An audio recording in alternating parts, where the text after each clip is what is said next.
যেহেতু আমি হরিদেবপুরে এই প্রথমবার এই জোনটা আমি পুজো করতে এসেছি, এর আগে কখনো হরিদেবপুরে আমি পুজো করিনি এবং কলকাতার বিভিন্ন ধরনের পুজো করেছি আমি। তো হরিদেবপুরে যেহেতু প্রথমবার, তো হরিদেবপুর এই ক্লাবের একটা আগাম আমার প্রতি একটা চাহিদা রয়েছে।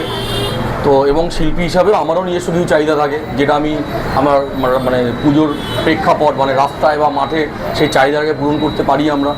তো সেই জায়গা থেকেও আমার নিজস্ব চাহিদা এবং পুজো সংগঠকদের আমাদের দুজনের প্রতি একটা প্রত্যাশা। সবথেকে ইন্টারেস্টিং ব্যাপার, অরূপ এবছর প্রথম নিজে ইন্ট্রোডিউস করলো কলকাতার দুর্গাপুজোতে একক শিল্পী হিসাবে। তো আমরা যৌথভাবে আশা করি একটা ভালো কাজ, ভালো জিনিস উপহার দেবো মানে আপামর দুর্গাপুজো যারা দেখে মানে বাংলার মানুষ। এবং এখানকার যে পরিবেশ, আজকে যে কুটি পুজো হলো, এখানকার যে পরিসর ভীষণ একটা ফ্রেন্ডলি একটা অ্যাটমসফিয়ার। তো সেই সব এই ধরনের অ্যাটমসফিয়ার না অটোমেটিক্যালি একটা শিল্পী কাজ ভালো হতে বাধ্য হয়।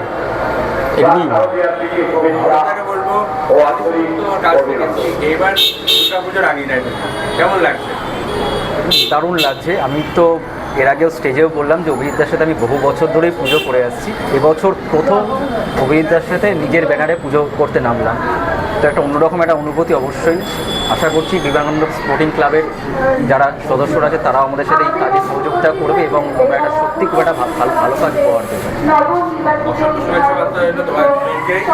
আশা করি এবছর হরিদেবপুরে একটা অন্যতম আকর্ষণ কেন্দ্র হয়ে উঠবে কলকাতা দুর্গোৎসব।